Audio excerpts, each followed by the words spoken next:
저출생 고령화의 인구 문제로 고갈돼가는 국민연금 개혁은 차기 정부의 피할 수 없는 과제로 떠올랐습니다. 국민연금의 장기적 재정 상황을 점검하는 제5차 국민연금 재정추계도 2023년으로 예정됐습니다.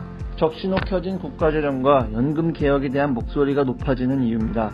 특히 저출생 고령화로 인해 일하는 경제활동 세대가 줄어들고 국가재정 적자로 인한 국민연금 고갈 상태는 심각합니다. 국가재정 적자는 이미 1,000조 원을 넘어 빨간등이 켜졌습니다. 여기에 여당은 추경 규모를 두고 35조 원 이상을 언급하고 있습니다. 지난 24일 정부의 14조 원 추경 중 11조 3천억 원이 적자구체 발행으로 마련됐습니다. 원안대로만 통과돼도 국가채무는 1,075조 7천억 원으로 증가하고 국내 총생산 대비 국가 채무 비율은 50.1%에 달합니다. GDP 절반 이상이 나랏빚입니다. 2018년 발표된 4차 국민연금 재정 재계산을 보면 국민연금 기금은 2057년에 고갈됩니다. 기금이 고갈된다 해서 연금을 반드시 못 받게 되는 것은 아닙니다. 유럽 대부분 국가에서는 적립기금이 사실상 없어진 상태지만 연금을 받고 있습니다. 현재 대선 전국에서 여야 유력 주자인 이재명 더불어민주당 대선 후보와 윤석열 국민의힘 대선 후보는 연금 개혁에 다소 다른 입장입니다.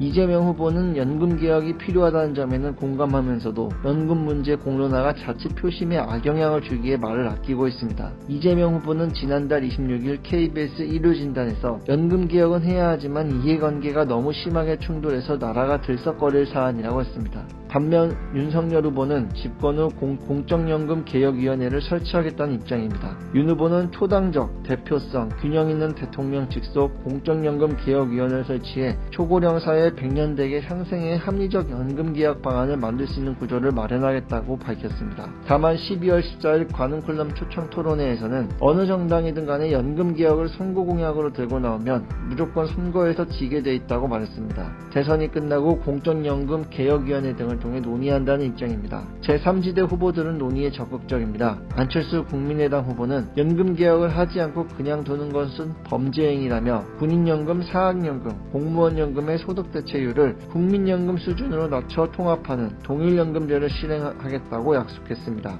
심상정 정의당 후보도 설 연휴 전 구체 개혁안을 발표할 예정입니다. 실질 소득 대체율을 높이고 국민연금 재원의 20% 내외를 국고가 보조하는 독일식이 검토되고 있습니다. 김동연 새로운 물결 대선 후보도 국가재정의 적극적 역할에 사회적 타협을 통한 국민 부담률 인상, 국민연금과 지역연금 패키지 개혁 등을 내세우고 있습니다.